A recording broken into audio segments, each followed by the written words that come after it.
Dear இப்போ fourth யூனிட்ல வந்து ஃபர்ஸ்ட் அந்த ramen வில்லியம்சனோட culture and materialism.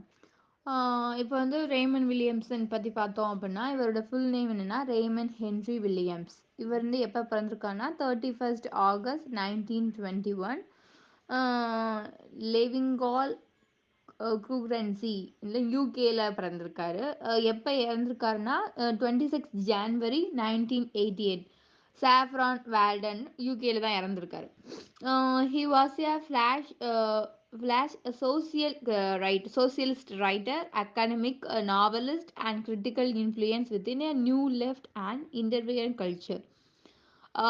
His work laid foundation, அதாவது இவர் ஒர்க் வந்து எதை ஃபவுண்டேஷன் ஆஃப் இவர் ஒர்க் எதை பண்ணுதுன்னா கல்ச்சுரல் ஸ்டடீஸையும் கல்ச்சுரல் மெட்டீரியல்ஸையும் தான் இவர் வந்து ஒரு ஃபவுண்ட் பண்ணுறாரு அப்படின்றாங்க. இப்போ வந்து கல்ச்சுரல் மெட்டீரியலிசம் அப்படின்னா என்ன அப்படின்னு பார்த்தோம்னா இப்போ தியரிட்டிக்கலாக ஃப்ரேம் ஒர்க், அதாவது ரிசர்ச் இல்லைன்னா தியரிட்டிக்கல் ஃப்ரேம் ஒர்க் அதில் என்ன இருக்குது அப்படின்னு சொல்லி ஒரு உள்ளாந்து வந்து ஒரு ஃப்ரேம் ஒர்க் இதில் இந்த தான் இருக்குது, இந்த ஒர்க்கில் இந்த தான் பண்ணியிருக்காங்க அப்படின்னு ஒரு தியரியாக நம்ம எழுதுவோம்ல. இப்போ ஒரு ஒர்க் இருக்குது அப்படின்னா தியரியாக இந்த ஒர்க்கை பற்றி எழுதுங்க, இல்லைன்னா அதை இந்த ஒர்க்கை இன்னும் டீப்பாக ரிசர்ச் பண்ணுங்க அப்படின்னு சொல்லுவோம்ல.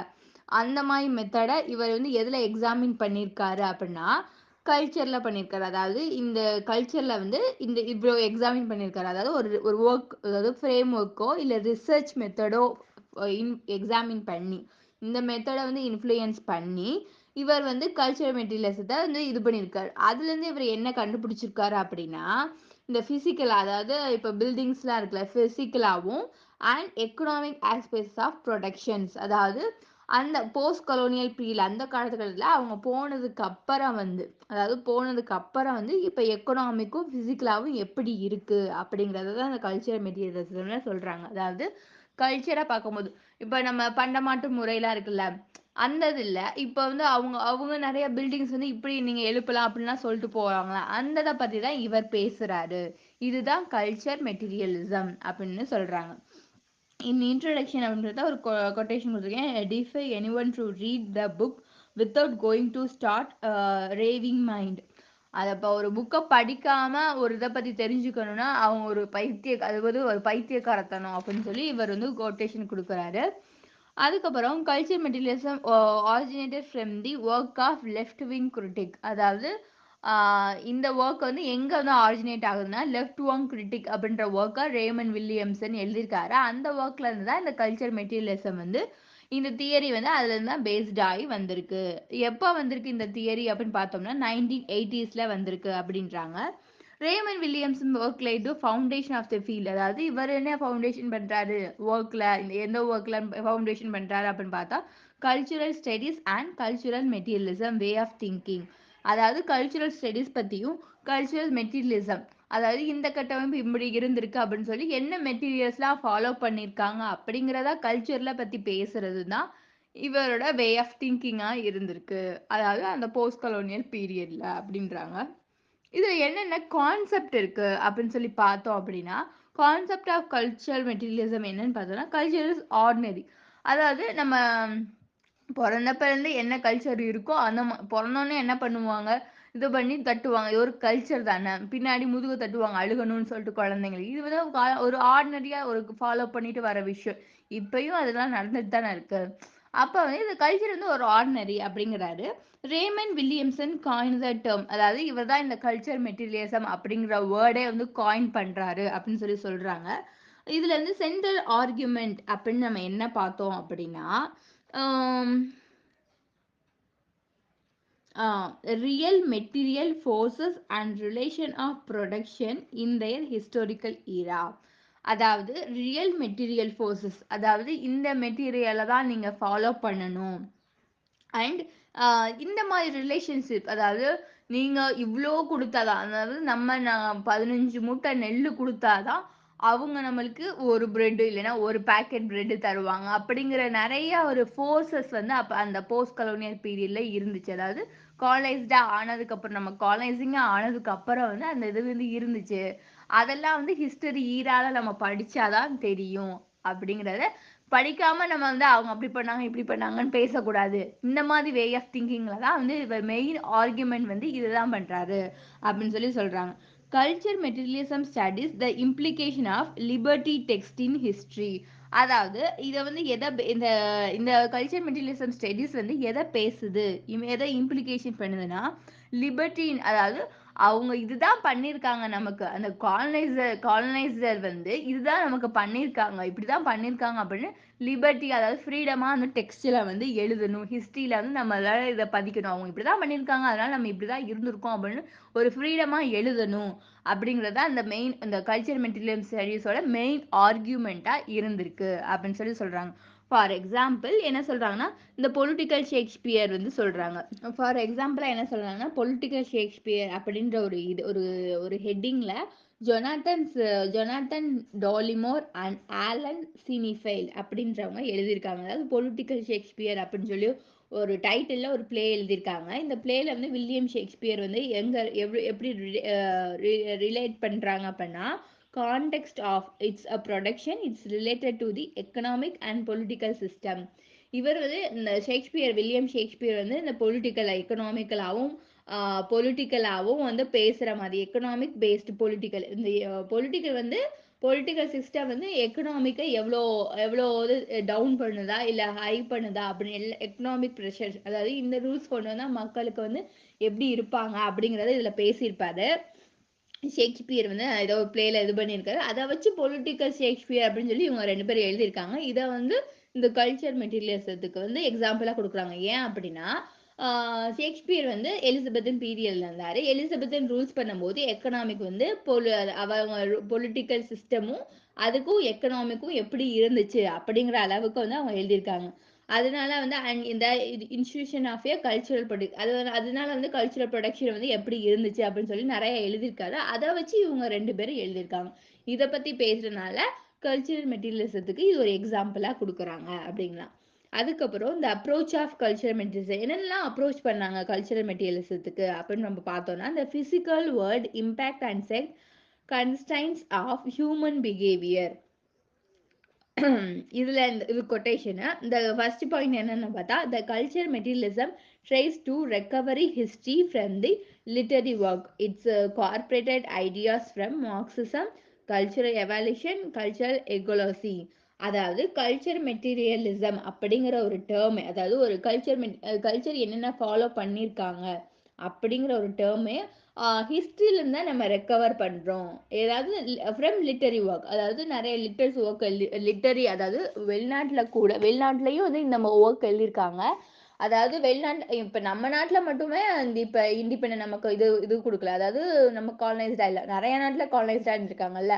அப்போ இந்த இங்கிலீஷ் பீப்புளே, அதாவது பிரிட்டிஷ் பீப்புளே புக்ஸில் லிட்டரி ஒர்க்லாம் வந்து இப்படி அவங்க இருந்திருக்காங்க, நாங்கள் இப்படி பண்ணியிருக்கோம் அப்படின்ற எழுதியிருக்காங்க. அதுலேருந்து தான் இவங்க கல்ச்சர் மெட்டீரியலிசம் அப்படி, அதாவது கல்ச்சர் எப்படிலாம் வந்து அதாவது எப்படிலாம் வந்து டிவைட் ஆயிருக்கு, என்ன மாதிரிலாம் வந்து ஃபாலோ பண்ணியிருக்காங்க கல்ச்சரை அப்படிங்கிற அளவுக்கு. அதாவது இப்போ சொல்ல போனோம்னா இப்போ நம்மலாம் வந்து பெண்கள்லாம் வெளியே வரவே கூடாது, அது வந்து அவங்க வந்து அப்படி பார்க்கவே இல்லை. பெண்கள் அங்கே படிச்சிருக்காங்க, பெண்கள் நிறைய எழுதியிருக்காங்க அப்படிங்கிறதெல்லாம் அவங்களாம் வித்தியாசமாக நம்ம பார்ப்பாங்க. அந்த இதெல்லாம் வந்து அவங்க கரெக்டாக எழுதியிருக்காங்க. அதுலேருந்து நம்மளோட கல்ச்சர் என்னன்னு, அந்த காலத்துலேருந்து என்ன கல்ச்சர் ஃபாலோ பண்ணியிருக்கோம் அப்படிங்கிறத எடுக்க முடியுது அப்படின்றத இந்த ஃபர்ஸ்ட் அப்ரோச்சில் சொல்கிறாங்க. செகண்டா cultural materialism make use of theories like structuralism, post-structuralism, and to read the text.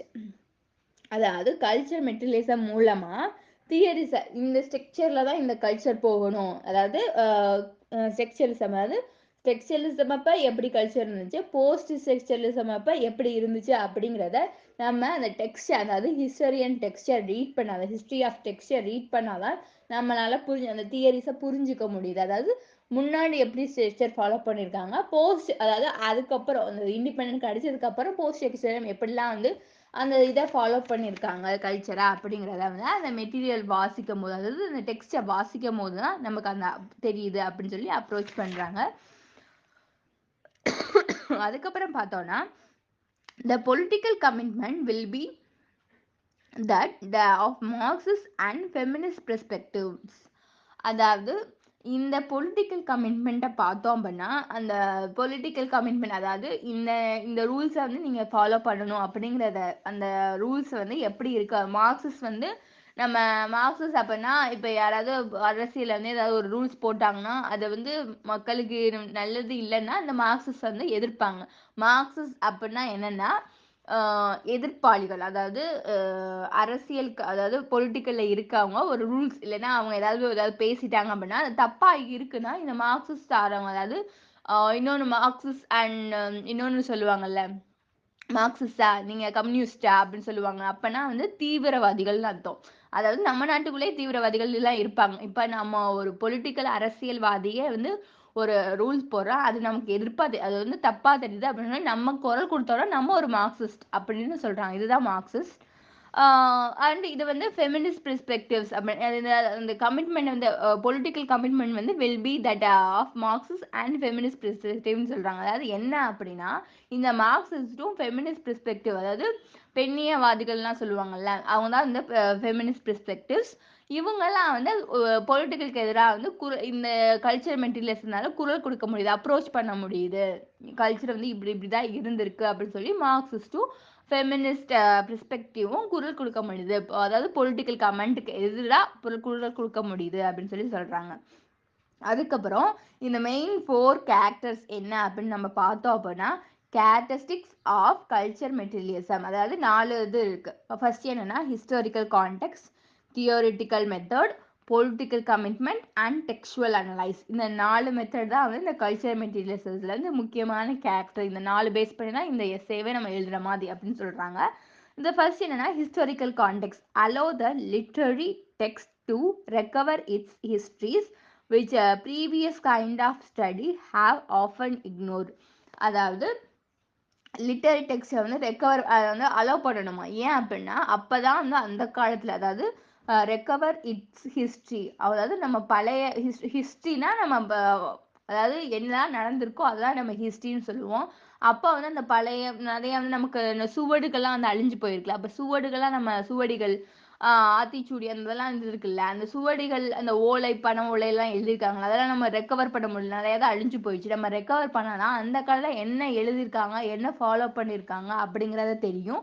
தெரிஞ்சுட்டு அதில் ப்ரீவியஸ் கைண்ட் ஆஃப் ஸ்டடி, அதாவது ஏதாவது இக்னோர் பண்ண முடியும், அப்படி ஏதாவது இக்னோர் பண்ணணும்னா அதை வந்து நம்ம இக்னோர் பண்ணலாம், அதாவது நமக்கு தெரிஞ்சாலும் அதை இக்னோர் பண்ண முடியும் அப்படின்னு சொல்றாங்க. அதுக்கப்புறம் involve related the place to the phenomenon and enclosure and the oppression of the rural poor and state power and residents do it. Involving related the place of phenomenon and enclosure and the oppression, அதாவது இப்போ historical பீப்புளை இந்த மாதிரி தான் இருக்கணும், அதாவது history தெரியாமலே வந்து ஹிஸ்டரி கான்டெக்ட்டை யூஸ் பண்ணி இந்த மாதிரி ஒரு பீப்புள்ஸை புவர் பீப்புள்ஸை நீங்கள் வந்து வெளியெல்லாம் வரக்கூடாது, நீங்கள் வந்து இந்த இடத்துல பொதுவான இடத்துலலாம் பேசக்கூடாது, நீங்கள் என்ன புவர் பீப்புள், அதாவது நாங்கள் எங்கள்கிட்ட தான் இந்த ஸ்டேட் பவர் இருக்கு, ஹிஸ்டரியில் இந்த இதெல்லாம் சொல்லியிருக்கு அப்படிங்கிறத வந்து அப்ரெஷன், அந்த புவர் பீப்புளை வந்து அப்ரெஷன் பண்ணுறாங்க. ஏன்னா ஹிஸ்ட்ரியில் இப்படி தான் இருக்குது, நாங்கள் இப்படி தான் இது பண்ணுவோம் அப்படின்னு சொல்லி இது பண்ணுறாங்க. அப்போ நம்ம ஹிஸ்டாரிக்கல் கான்டெக்ட்டை வந்து நம்ம ரெக்கவர் பண்ணும்போது இதெல்லாம் வந்து மாறுபடும். இந்த கல்ச்சர் இந்த ஹிஸ்டாரிக்கல் கான்டெக்ட் அப்படின்னா அந்த கல்ச்சர் மெட்டீரியலிசம் அதெல்லாம் எடுக்கிறோம், மெட்டீரியலை வந்து நம்ம எடுக்கிறோம். ஏன்னா இந்த கல்ச்சர் என்ன நம்ம தெரிஞ்சுக்கிறதுக்காண்டி ஹிஸ்டரியில் போய் அந்த கான்டெக்ட் எல்லாம் எடுக்கிறோம், எடுத்தாதான் நமக்கு என்னெல்லாம் நடந்திருக்கு அப்படிங்கிறது தெரியும் அப்படின்னு சொல்லி சொல்கிறாங்க. செகண்ட் ஒன் என்னன்னா தியரிட்டிக்கல் மெத்தட். தியரிட்டிக்கல் மெத்தட் அப்படின்னா என்னன்னா the break with liberal humanism and observing of the lesson of structuralism, post-structuralism and other approaches which have become prominent since the 1970s.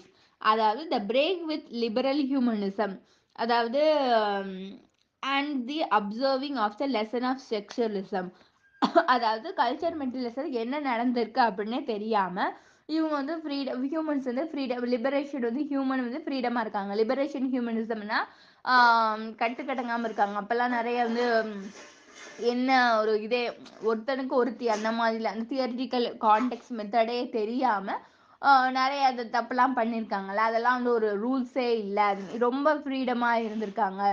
அவங்க பாட்டு போகிறது சாப்பிட்றது திங்கிறது எதை பார்த்தாலும் இது பண்ணுறது அப்படின்னு சொல்கிற மாதிரி தான் இருக்காங்க. ஒரு set of rules, set of structure, இப்படி தான் வந்து இப்போ மேரேஜ் லைஃப் அப்படின்னா இப்படி தான் போகணும் அப்படிங்கிற இது வந்து எப்போ வந்திருக்கு அப்படின்னா இந்த தியரிட்டிக்கல் மெத்தட் ஃபாலோ, அந்த கல்ச்சர் மெட்டீரியல்ஸ் இந்த தியரிட்டிக்கல் மெத்தட் ஃபாலோ பண்ணதுக்கு அப்புறம் தான் வந்து இவங்க வந்து அந்த இதுலேருந்து ரெக்கவர் ஆகி வந்திருக்காங்க அப்படின்றாங்க.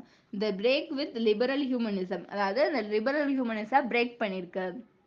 அதாவது ஒருத்தனுக்கு இந்த மேரேஜ் லைஃப் அப்படிங்கிறது ஒருத்தனுக்கு ஒருத்தி அப்படிங்கிற ரூலே வந்து தியரிட்டிக்கல் மெத்தட், அதாவது கல்ச்சர் மெட்டீரியலிசம்ல தியரிட்டிக்கல் மெத்தட் யூஸ் அந்த மெட்டீரியல் எடுத்ததுனால தான் இந்த லிபரல் ஃப்ரீடம், அதாவது லிபரல் ஹியூமனிசம் வந்து பிரேக் பண்ண முடிஞ்சிருக்கு.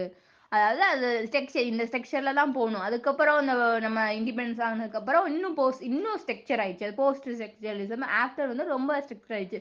இப்படிதான் வந்து போகணும், இப்படிதான் போகணும் அப்படின்னு சொல்லி ரொம்ப நம்ம கல்ச்சரே வந்து இன்னும் கொஞ்சம் ஸ்ட்ரக்சரா, இன்னும் கொஞ்சம் மாடர்ன், இன்னும் இதா ஸ்ட்ரக்சர் ஆயிடுச்சு அப்படின்னு சொல்றாங்க. இது ஏன், எதனால இந்த இது பிரேக் கிடைச்சிச்சு அப்படின்னு பார்த்தோம்னா, இந்த தியரிட்டிக்கல் மெத்தட்னால தான், இந்த கேரக்டரிஸ்டிக்னால தான் இந்த மெத்தட் வந்து இந்த கல்ச்சர்ல ஃபாலோ பண்ண முடிஞ்சுது அப்படின்னு சொல்லி சொல்றாங்க.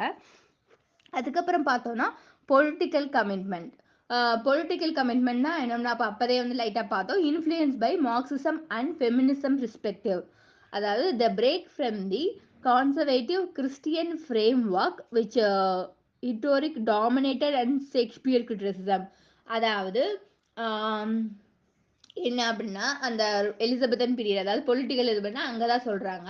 சரி, எலிசபெத்தன் பீரியடில் வந்து ஷேக்ஸ்பியர் வந்து அவங்க எலிசபெத் என்ன சொல்கிறாங்க, என்னோட அதாவது அவங்க கேத்தலினா இருந்தாங்கன்னா கேத்தலினா மட்டும்தான் ஃபாலோ பண்ணணும், அப்போ பியூரிட்டன்ஸ் இருந்தாங்கன்னா பியூரிட்டன்ஸுமே கேத்தலிக்ஸ் தான் ஃபாலோ பண்ணணும் அப்படின்னு சொல்லி ஒரு டாமினேட்டட் இது. அப்போ வந்து இன்ஃப்ளூயன்ஸ் ஆனவங்க தான் இந்த மார்க்சிஸ்ட்டும் இந்த ஃபெமினிஸ்ட் பெர்ஸ்பெக்டிவும். எங்களுக்கு பிடிச்ச மதத்தை, எங்களுக்கு பிடிச்ச இதை வந்து நாங்கள் இது பண்ணுவோம், அது நீங்கள் இது எதிர்க்கக்கூடாது அப்படின்னு சொல்லி பொலிட்டிக்கலுக்கு எதிராக கமெண்ட் பண்ணவங்க இவங்க. அப்போதான் வந்து இவங்க 2 பேரும் கமெண்ட் பண்ண ஆரம்பிச்சாங்க. அதாவது மார்க்சிஸ்ட்டும் ஃபெமினிஸ்ட் பெர்ஸ்பெக்டிவும் அப்போதான் கமெண்ட் பண்ண ஆரம்பிச்சாங்க வித் டாமினேட்டட் ஷேக்ஸ்பியர் கிரிட்டிசிசம். அதாவது ஷேக்ஸ்பியர் வந்து இந்த பொலிட்டிக்கல் ஷேக்ஸ்பியர் இருக்குல்ல, அதில் தான் வந்து அவங்க 2 பேர் வந்து இந்த ஜொனாத்தன் 2 ஆத்தர்ஸ் இருப்பாங்கல்ல, அவங்க 2 பேரும் வந்து கிறிஸ்டியன் ஃப்ரேம் ஒர்க்கை வந்து எடுத்திருக்காங்க. அதாவது இந்த ரூல்ஸ் எல்லாம் ஃபாலோ பண்ணணும்னு ஒன்று அவசியம் இல்லை, மெட்டீரியலாக அவசியம் இல்லை, மக்களுக்கு என்ன ரூல்ஸ் ஃபாலோ பண்ணணுமோ பைபிளில் வந்து அப்படிலாம் இல்லை, நீங்கள் என்ன இது ஃபாலோ பண்ணுறீங்களோ அதை ஃபாலோ பண்ணால் போதும், கேத்தலிக்ஸ் அதாக மட்டும்தான் இருக்கணும், அவங்களுக்கு பிடிக்கல அப்படின்னா அவங்க வேற மொழியும் ஃபாலோ பண்ணிக்கலாம் அப்படிங்கிற ஒரு அப்ரோச் வந்து இந்த பொலிட்டிக்கல் கமிட்மெண்ட்ல தான் இவங்க இந்த மார்க்சிஸ்ட்டும் ஃபெமினிஸ்ட் பெர்ஸ்பெக்டிவும் வந்து ஒரு கமிட்மெண்ட், அதாவது இது பண்ணியிருக்காங்க, அந்த பொலிட்டிக்கலுக்கு எதுக்காக ஒரு குரல் கொடுத்துருக்காங்க அப்படின்னு சொல்றாங்க. அதுக்கப்புறம் textual analysis, locate the critic of the traditional approach where it cannot to be ignored. அதாவது அதாவது பழைய traditional approach where it cannot be ignore, அதாவது ட்ரெடிஷனில் இதுதான் ஃபாலோ பண்ணியிருந்தாங்கன்னா அதை நம்மளால இக்னோர் பண்ண முடியாது. இப்போ இதை ஏன் நீங்கள் இது பண்ணுறீங்க, இதை எடுத்துடலாம் அப்படின்னா, ட்ரெடிஷ்னலாக வந்து சில பாரம்பரியங்களாம் நம்ம இன்னும் ஃபாலோ பண்ணிட்டு இருப்போம், என்னதான் நம்ம மாடர்னாக இருந்தாலும் ட்ரெடிஷனாக அப்படின்னு. இப்போ தீபாவளி அப்படின்னா சும்மா நம்ம எந்திரிச்சு குளிச்சு நம்ம எண்ணெய்லாம் தேய்ச்சி நம்ம நல்லா சுடுதலில் குளிச்சுட்டு இதெல்லாம் சாமிலாம் கும்பிட்டுட்டு தான், அதெல்லாம் வந்து ட்ரெடிஷன்லேருந்து ஃபாலோ பண்ணனால இதெல்லாம் வந்து எங்கேருந்து நம்ம கண்டுபிடிக்கிறாங்கன்னா, இந்த டெக்ஸ்டுவல் அனலைஸை நம்ம டெக்ஸ்டை வந்து அனலைஸ் பண்ணும்போது தான் இதெல்லாம் வந்து அந்த டெக்ஸ்டில் லொக்கேட் ஆகிருக்கு, இப்படிலாம் பண்ணியிருக்காங்க அப்படின்னு சொல்லி நம்ம அங்கே கண்டுபிடிச்சதுனால தான் வந்து அந்த ட்ரெடிஷ்னல் அப்ரோச்சஸ்லாம் இவங்களால இக்னோர் பண்ண முடியல அப்படின்னு சொல்லி சொல்கிறாங்க. To make theory not to just be abstract kind and the practice its canonical text among the academic and professional attention and which is prominent national and cultural icons. இந்த theory வந்தனால தான் abstract point, அதாவது practice in canonical text amount of academic and professional attention and which are prominent national and cultural icons. அதாவது கல்ச்சரில் இந்த மாதிரிலாம் இருந்திருக்கு, ஒரு ப்ராக்டிஸ் வந்து மக்கள் பண்ணுறாங்க, அதாவது இந்த டெக்ஸ்டில் இப்படியா இருந்திருக்கு, இதை நம்ம ஃபாலோ பண்ணி ஒரு அகடமிக் ரூல்ஸ் வந்து இதுக்கு போடுறாங்க, அதாவது அகாடமிக்காக வந்து இந்த ரூல்ஸ்லாம் ஃபாலோ பண்ணி இந்த மாதிரி கொண்டு வரணும், இந்த மாதிரி கல்ச்சரை ஃபாலோ பண்ணால் இந்த மாதிரி போகும், அதாவது டெக்ஸ்டுவல் கான்டெக்ஸ்டில் இப்படி இருக்குன்னா இந்த தான் வந்து இன்னும் அந்த மாடர்ன் பண்ணாமல், அதாவது ட்ரெடிஷனே ஃபாலோ பண்ணிட்டு இந்த காலத்துக்கு ஏற்ற மாதிரி அந்த ட்ரெடிஷனை கொண்டு வந்துடும் அப்படின்னு சொல்லி இந்த தியரி மூலியமாக தான் வந்து புரிஞ்சுக்கிறாங்க அப்படின்னு சொல்லி சொல்கிறாங்க. இதுதான் இந்த 4 point: historical context, theoretical method, political commitment, textual analysis and இது வந்து கல்ச்சர் மெட்டீரியலிசம். இப்போ கல்ச்சர் மெட்டீரியலிசத்துக்கும் நியூ ஹிஸ்டோரிசம் ரெண்டுமே வந்து ஒரே ஒரு செட் ஆஃப் யூனிட்ல தானே வருது. இப்போ இதுக்கும் என்ன டிஃப்ரென்ஸ் அப்படின்னு சொல்லி பார்த்தோம் அப்படின்னா, new ஹிஸ்டோரிசம், men and women make their own history but not in the condition of their own choosing political premism. அதாவது மனுஷன் மென் அண்ட் உமன் ஆனாலும் மேக் their own history. இப்போ அவங்க வந்து மேரேஜ் ஆகி அவங்க பிள்ளைங்களை படிக்க வைக்கிறாங்கன்னா ஒவ்வொரு கப்பிள்ஸ் ஆஃப் பீப்புளும் வந்து ஒவ்வொரு மாதிரி வந்து மூவ் ஆகும். எல்லாருமே ஒரே மாதிரி அவங்களோட இது ஓன் ஹிஸ்ட்ரி. இப்போ ஒருத்தவங்களுக்கு 2 பிள்ளை பிறக்கும், ஒருத்தவங்களுக்கு 1 பிள்ளை பிறக்கும். 2மே வந்து வேற வேற ஹிஸ்ட்ரி தானே. அவங்கவுங்களுக்கு ஓன் ஹிஸ்ட்ரி இருக்கு அப்படின்றாங்க. இப்போ ஒவ்வொருத்தவங்களும் எல்லாருமே வந்து டீச்சரா படிக்க மாட்டாங்க, எல்லாருமே டாக்டர் ஆயிட மாட்டாங்க. ஒவ்வொருத்தவங்களுக்கும் ஒவ்வொரு வேரியன்ட் ஓன் ஹிஸ்ட்ரி இருக்கு. பட் நாட் அது வந்து எந்த கண்டிஷனுக்கு வந்து சூஸ் ஆகலை அப்படின்னா, இப்போ வந்து ஓன் சூஸிங் தான் பொலிட்டிக்கல் ப்ரிமிசம். அதாவது பொலிட்டிக்கல் ப்ரிமிசம் அப்படின்னா என்னன்னா, நியூ ஹிஸ்ட்ரி அப்படின்னா ஓல்டு ஹிஸ்ட்ரியிலேருந்து இந்த ஓன் ஹிஸ்ட்ரி அவங்க மென் அண்ட் உமன் ஃபாலோ பண்ணுறாங்க. ஆனால் வந்து இப்போ பொலிட்டிக்கலில் பேஸ்டா அப்படின்னா, இப்போ ஃபார் எக்ஸாம்பிள் உனக்கு எப்படி புரிய வைக்கிறது அப்படின்னா, இப்போ டாக்டர் எனக்கு படிக்கணும்னு விருப்பம் இருக்குது, ஆனால் என்னால் புவராக இருக்க என்னால் படிக்க முடியல அப்படின்னா, இதனால் நான் மார்க் எடுத்திருக்கேன் அப்படின்னா பொலிட்டிக்கல் அவங்க ஒரு கண்டிஷன் கொண்டு வராங்க. நீங்கள் நீட்டுன்னு ஒன்று எழுதுனா நீங்கள் டாக்டருக்கு போகலாம் அப்படின்ற ஒரு ரூல்ஸ் சொல்கிறாங்க. அது வந்து ஓன் டிசிஷன். நான் மார்க் எடுத்துக்கேன், என்னால் டாக்டர் படிக்க முடியாதா அப்படின்னு சொல்லி என்னால் வந்து ஓனர் டிசிஷன் இந்த ஹிஸ்ட்ரியை வந்து பிரேக் பண்ண முடியாது. அந்த அந்த பொலிட்டிக்கல் ஒரு அப்ரெஷன் இருக்குல்ல, ஒரு பொலிட்டிக்கல்லேருந்து ஒரு இது வருது இல்லை, நீட் எழுதுனா நீங்கள் வந்து நீங்கள் டாக்டர் படிக்கலாம் அப்படின்றது. இதுதான் வந்து நியூ ஹிஸ்டோரியிலும் சொல்ல வராங்க. ஹிஸ்டரியிலேயே நீங்கள் ஓன் ஹிஸ்டரியாக தான் இருக்கீங்க, ஆனால் பொலிட்டிக்கல் இன்ஃப்ளூயன்ஸ் வந்து வருது நியூ ஹிஸ்டோரிசம்ல அப்படின்னு சொல்றாங்க. இப்போ கல்ச்சர் மெட்டீரியலிசம் இதுக்கும் என்ன டிஃப்ரெண்ட் அப்படின்னு பார்த்தோம்னா, culture materialism concentrate on a intervention where be men and woman make their own history. Political ஆப்டிமஸாக இருக்காங்க. அதாவது இவங்க வந்து கல்ச்சர் மெட்டீரியல்ஸ் என்ன பண்ணுறாங்கன்னா, men and woman make their own history, political optimism அப்படின்னு சொல்கிறாங்க. இது ரெண்டும் டிஃப்ரெண்ட் நான் சொல்கிறேன். இந்த political pessimism and political optimism. Political பெர்மிசம்ன்றது நியூ ஹிஸ்டோரிசம். இதில் வந்து மக்களுக்கு எப்படி இருக்குன்னா, அவங்களோட ஓன் ஹிஸ்ட்ரியை வந்து அவங்க எழுதினாலும் பொலிட்டிக்கல் வந்து இது பண்ணுறதுனால அவங்களுக்கு ஒரு பொலிட்டிக்கல் மேலே ஒரு பெர்மிசம், அதாவது அவநம்பிக்கை ஏற்படுதான். அதாவது என்ன ஆகுதுன்னா, இந்த ரூல்ஸ் கொண்டு வரதுனால அந்த நியூ ஹிஸ்டோரிசம் என்ன பண்ணுறாங்க அப்படின்னா, இப்போ டாக்டர் படிக்கணும்னு நினச்சவங்க நீட்டுனால படிக்க முடியாது, இது ரொம்ப கஷ்டமாக இருக்கும் அப்படின்னு சொல்லி இது பண்ணிட்டு போயிடறாங்க அப்படின்றாங்க. இப்போ இந்த கல்ச்சர் மெட்டீரியல்ஸில் இன்விடேஷன், அதாவது என்ன அரசியல்வாதிகள் கொண்டு வராங்க, ஏன் கொண்டு வராங்க அப்படின்னா, நிறைய பேர் வந்து மார்க் வாங்கினாலும் இப்படி படிக்க முடியல. ஆனால் இந்த நீட் கொண்டு வரதுனால இப்போ கொஞ்சம் மார்க் இப்போ நமக்கு ஒரு 1000 மார்க் தான் நான் எடுத்திருக்கேன் அப்படின்னாலும், நம்ம நீட்டில் நம்ம கான்சன்ட்ரேட் பண்ணி நம்ம 10th படிக்கிறதுலேருந்தே நீட்டில் நம்ம கான்சன்ட்ரேட் பண்ணி இருந்தால் நமக்கு ஈஸியாக வேலை கிடைச்சிடும். அதாவது பணம் மூலியமாகவே வந்து பணம் இருந்தால் மட்டும்தான் டாக்டர் படிக்கணும் அப்படிங்கிறத நீக்கிட்டு, நீட்டில் பாஸ் ஆனாலும் நம்ம டாக்டர், என்னதான் ஏழையாக இருந்தாலும் நீட்டில் பாஸ் ஆனாலும் நம்ம டாக்டராக படிக்கலாம் அப்படிங்கிற எண்ணத்தை வந்து இந்த கல்ச்சர் மெட்டீரியலிசம் வந்து கொடுக்குது. ஆனால் நியூ ஹிஸ்டோரிசம் வந்து கொடுக்கல. இதுதான் இந்த பொலிட்டிக்கல் ஆப்டிமஸ் அப்படின்னா அந்த அரசியலில் ஒரு நம்பிக்கை. கணக்காசு இருந்தால் மட்டும் தான் டாக்டர் படிக்கணும் அப்படிங்கிறது இல்லை, இந்த நீட் எக்ஸாம் எழுதி பாஸ் ஆகிட்டாலே நம்ம மெடிக்கல் வந்து படிக்கலாம் அப்படிங்கிறது. இதுதான் வந்து கல்ச்சர் மெட்டீரியலிசத்துக்கும் நியூ ஹிஸ்டோரிசம்க்கும் டிஃப்ரெண்ட். நியூ ஹிஸ்டோரிசம்னா அவங்க கொண்டு வந்த ரூல்ஸ் வந்து மக்களுக்கே புரியாமல் அவங்க மேலே ஒரு அவநம்பிக்கை, நம்மளால் முடியாது அப்படின்னு சொல்லிட்டு பொலிட்டிக்கல் என்ன நடக்குதுன்னே தெரியாமல் ஹிஸ்டரியை பேஸ் பண்ணி நியூவாக ஹிஸ்டரி எழுதிட்டாங்க போல, ஏன் இப்படி இருக்காங்க அப்படின்னு சொல்லி ஒரு பொலிட்டிக்கல் மேலே அவமதிப்பு. அந்த கல்ச்சர் மெட்டீரியலிசம்ல வந்து அந்த காலனைஸ் பீப்புள் வந்து புரிஞ்சுக்கிறாங்க, அந்த பொலிட்டிக்கல் அத்தாரிட்டிஸ் வந்து புரிஞ்சுக்கிட்டு இப்படி நடந்தால் வந்து நமக்கு இவ்வளோ வந்து பெனிஃபிட்ஸ் இருக்குது அப்படிங்கிறத புரிஞ்சுக்கிறது தான் அந்த டிஃப்ரென்ஷியேஷன். இதுதான் கல்ச்சர் மெட்டீரியலிசம். அந்த கல்ச்சர் மெட்டீரியலிசம்னா கல்ச்சரில் உள்ள மெட்டீரியல்ஸ், அதாவது கல்ச்சரில் என்னென்ன ஃபாலோ பண்ணியிருக்காங்க அப்படிங்கிறத ஹிஸ்டரியில் போய் அவங்க தெரிஞ்சுக்கிறாங்க, ஃப்ரேம் ஒர்க் பண்ணுறாங்க, இப்படிலாம் இருந்திருக்கு, ரிசர்ச் பண்ணுறாங்க, இந்த தான் கல்ச்சர் ஃபாலோ பண்ணியிருக்காங்க, இதுதான் மெட்டீரியல் அப்படின்னு சொல்லி அவங்க சர்ச் பண்ணி ஒவ்வொன்றையும் வந்து கொண்டு வராங்க. இதை தான் வந்து இந்த மெத்தட் தான் வந்து போஸ்ட் கலோனியல் ஸ்டடீஸில் வந்து ரேமன் வில்லியம்சன் வந்து சொல்கிறார். அதாவது போஸ்ட் காலனைஸ்க்கு அப்புறம் வந்து இதெல்லாம் நடந்திருக்கு, இதெல்லாம் வந்து ஸ்டார்ட் ஆகிருக்கு, அதாவது கல்ச்சர் மெட்டீரியலிசம் இதெல்லாம் வந்து இவங்க எடுத்திருக்காங்க அப்படிங்கிறத சொல்ல வராரு.